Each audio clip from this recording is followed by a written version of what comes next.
എല്ലാ മലയാളികളും പരസ്പരം ചോദിക്കുന്ന ഒരേ ഒരു ചോദ്യമുള്ളൂ. മമ്മൂട്ടി ചെയ്തത് ശരിയോ തെറ്റോ? എന്തുകൊണ്ട് അദ്ദേഹം പാർട്ടി സെക്രട്ടറിയെ വേണ്ട രീതിയിൽ ബഹുമാനിച്ചില്ല? അല്ലെങ്കിൽ പാർട്ടി സെക്രട്ടറി എന്തുകൊണ്ട് മമ്മൂട്ടിയുടെ വായിലിരിക്കുന്നത് എരന്ന് വാങ്ങിച്ചു? ഇത് പ്രതിപാത്രം ഭാഷണഭേദം എന്ന് പറഞ്ഞ പോലെ ഈ പറയുന്ന ആളുകളുടെ സംസ്കാരവും രാഷ്ട്രീയവും സാമൂഹ്യ പശ്ചാത്തലവും അനുസരിച്ച് ഉത്തരത്തിന് വ്യത്യാസം വരും. ഇവിടെ മാർക്സിസ്റ്റുകാരും അവരുടെ പിന്നണി പാട്ടുകാരും ഒക്കെ പറയുന്നത് പാർട്ടിയുടെ വയനാട് ജില്ലാ സെക്രട്ടറി എന്ന് പറഞ്ഞാൽ വലിയൊരാളാണ്. എടുത്ത പൊന്താത്ത ഒരു പോസ്റ്റാണ് ഈ ജില്ലാ സെക്രട്ടറി എന്ന് പറയുന്നത്. കൊല്ലിനും കൊലക്കും അധികാരമുള്ള പോസ്റ്റാണ് ഏരിയ സെക്രട്ടറി. അതിൻ്റെ മേലാവിലിരിക്കുന്ന ആളാണ് അപ്പീൽ കോടതി ആണ് നമ്മുടെ ജില്ലാ സെക്രട്ടറി. അപ്പോൾ ജില്ലാ സെക്രട്ടറി എന്ന് പറഞ്ഞാൽ വലിയ അധികാരവും പദവിയും പത്രാസുമുള്ള ആളാണ്. കാര്യം വയനാട് ജില്ല ഒരു ചെറിയ ജില്ലയാണ്. അവിടെയാണ് കേരളത്തിലെ ഏറ്റവും ചെറിയ മാർക്സിസ്റ്റ് പാർട്ടിയുടെ ഘടകമുള്ളത്. ഇതൊക്കെ ശരിയാണെങ്കിൽ പോലും ജില്ലാ സെക്രട്ടറിയാണ്. അതുകൊണ്ട് നമ്മുടെ വയനാട് ജില്ലാ സെക്രട്ടറി കണ്ടപ്പോൾ മെഗാസ്റ്റാർ മമ്മൂട്ടി അദ്ദേഹത്തിൻ്റെ തോളത്ത് കിടന്നിരുന്ന രണ്ടാം മൂടെടുത്ത് അരയിൽ കെട്ടി ഓച്ചാനിച്ച് കൂടെ ചെല്ലേണ്ടതായിരുന്നു. അതല്ലെങ്കിൽ ജില്ലാ സെക്രട്ടറിയെ വേണ്ട രീതിയിൽ മാനിക്കേണ്ടതായിരുന്നു. ജില്ലാ സെക്രട്ടറി കൂടെ വന്നപ്പോൾ അസഹിഷ്ണുതയോ അസഹ്യതയോ കാണിക്കാൻ പാടില്ലായിരുന്നു. നമ്മുടെ പാർട്ടിയുടെ ജില്ലാ സെക്രട്ടറിയാണ്. മാത്രമല്ല മരുമോൻ മന്ത്രിയുടെ പ്രധാന സിൽബന്തിയാണ്. ക്യാമ്പസ് റിക്രൂട്ട്മെൻറ്റ് വഴിക്ക് വന്ന ആളാണ് എന്നുള്ള ബഹുമാനമൊന്നും മമ്മൂട്ടി കാണിച്ചില്ല. മമ്മൂട്ടി സാധാരണ പോലെ അതിലെ ചെല്ലുകയും അവിടെ വെച്ച് ഇയാളുടെ ഈ മുട്ടി ഉരുമിയുള്ള നടത്തം കണ്ടപ്പോൾ പണ്ടൊക്കെ വീട്ടിലെ പൂച്ച പാൽ കൊടുക്കുന്ന ആളെ അല്ലെങ്കിൽ വീടിൻ്റെ ഉടമസ്ഥനെ കാണുമ്പോൾ ചാടി എഴുന്നേൽക്ക് അയാളുടെ കാലുമേൽ ഇങ്ങനെ മുട്ടി ഉരുമി നടക്കുകയും ചെയ്യും. ഇവിടെ അതുപോലെ മെഗാസ്റ്റാറിനെ കണ്ട് പാർട്ടി ജില്ലാ സെക്രട്ടറി രോമാഞ്ചക അഞ്ചുകമണിഞ്ഞ് അദ്ദേഹത്തെ മുട്ടി ഉരുമി നടക്കുകയും അദ്ദേഹത്തോടൊപ്പം ഇങ്ങനെ സ്ഥാനത്തോ അസ്ഥാനത്തോ ഒക്കെ ഓരോ അഭിപ്രായങ്ങൾ പറഞ്ഞ് നടക്കുക. കുറച്ച് കഴിയുമ്പോൾ മമ്മൂട്ടി പറഞ്ഞു, സുഹൃത്തെ കുറേ നേരമായല്ലോ, നിങ്ങളുടെ കൂടെ ഇങ്ങനെ നടന്നു കഴിഞ്ഞാൽ ഈ നാട്ടിൽ മാന്യന്മാരായ ആൾക്കാരെ എന്നെ തെറ്റിദ്ധരിക്കും. ഞാനിവിടെ CPM ക്ഷണം അനുസരിച്ച് വന്നാണ്, അല്ലെങ്കിൽ ജില്ലാ സെക്രട്ടറിയുടെ പ്രത്യേക താല്പര്യപ്രകാരം വന്നാണ് എന്ന് വിചാരിക്കും. ഞാനൊന്ന് ഒറ്റയ്ക്ക് പോയിക്കോട്ടെ എന്ന് പറഞ്ഞു. ഇത് ആളുകൾ കേൾക്കാൻ പറഞ്ഞല്ല, ഇയാളെ ആസാക്കാൻ വേണ്ടി പറഞ്ഞതുമല്ല.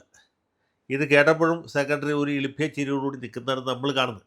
മമ്മൂട്ടി അങ്ങനെ ആളെ ആക്ഷേപിക്കാൻ വേണ്ടി ഇങ്ങനെയല്ല പറയുക, ഇതിനൊക്കെ പറയേണ്ട രീതി വേറെയാണ്. ഏതായാലും മമ്മൂട്ടി മാന്യമായിട്ട് പറഞ്ഞു. ജില്ലാ സെക്രട്ടറി ഇളിഭ്യതയോടുകൂടി അത് കേട്ടു.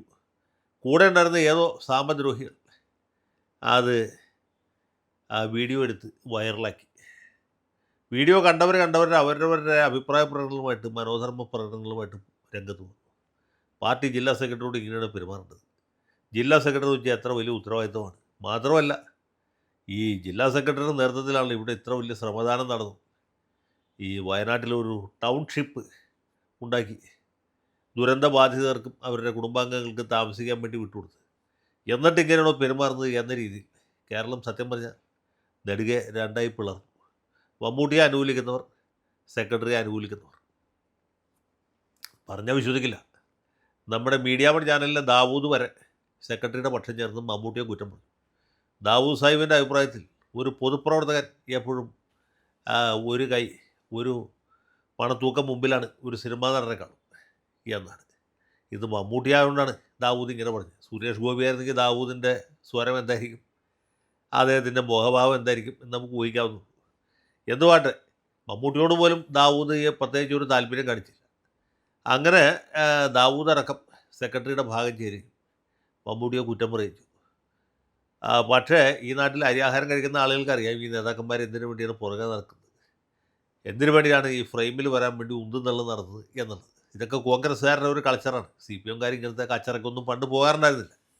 അന്നൊക്കെ പാർട്ടിയിൽ നേതാക്കന്മാരും അന്തസ്സുള്ളവരായിരുന്നു. അണികളുമൊക്കെ സാമാന്യം ബുദ്ധിയും വകതിരിവൊക്കെ ഉള്ളവരായിരുന്നു. ഈ സിനിമാറിൻ്റെ പുറകെ നടക്കേണ്ടവരല്ല പാർട്ടിയുടെ ജില്ലാ സെക്രട്ടറി മറ്റു നേതാക്കന്മാരും എന്നാൽ അവർക്കറിയാമായിരുന്നു. എന്തുവാട്ടെ, ഇവിടെ ക്ഷണിക്കാത്ത സദ്യയ്ക്ക് ഉണ്ണാൻ പോയ പാവം ജില്ലാ സെക്രട്ടറി അദ്ദേഹത്തിൻ്റെ കാര്യകഷ്ടത്തിലായി. മാത്രമല്ല ഈ ക്യാമ്പസ് റിക്രൂട്ട്മെൻറ്റ് വഴി വന്ന ആളാണ്. പുള്ളിക്ക് പൊതുപ്രവർത്തനത്തിൽ വലിയ പരിചയമില്ല, പാർട്ടി പ്രവർത്തനത്തിൽ അത്ര വലിയ എക്സ്പീരിയൻസ് ഒന്നുമില്ല. മരുമകൻ്റെ പെട്ടിപിടുത്തക്കാരൻ എന്ന താല്പര്യപ്രകാരം അദ്ദേഹം ജില്ലാ സെക്രട്ടറി ആയി എന്ന് മാത്രമേ ഉള്ളൂ. പ്രായവും കുറവാണ്, അനുഭവ പരിചയവും കുറവാണ്, രാഷ്ട്രീയ വിജ്ഞാനവും വളരെ കുറവാണ്. അപ്പോൾ ഇങ്ങനെ ഒരു അബദ്ധം പറ്റി, അത് നമ്മൾ ക്ഷമിച്ച് കളയാവുന്നുള്ളൂ. പക്ഷേ സൈബർ ഗുണ്ടകൾ വിട്ടില്ല. ഒരു മമ്മൂട്ടിയെ ജനിച്ച കാലം മുതൽക്കുള്ള സകല കൊള്ളതായ്മകളും പറഞ്ഞ്, മമ്മൂട്ടി കോളേജ് പഠിക്കുന്ന കാലത്ത് പണ്ടൊരു പെൺകുട്ടിക്ക് പ്രേമലേഖനം കൊടുത്തിട്ടുണ്ട് എന്ന് പറഞ്ഞു മുതൽക്ക്. ഇനി അദ്ദേഹത്തെ പറയാനായിട്ട് യാതൊരു തെറിയുമില്ല. 10-75 വയസ്സായ ഒരു മനുഷ്യനാണ്. അസുഖങ്ങളുള്ള ആളാണ്.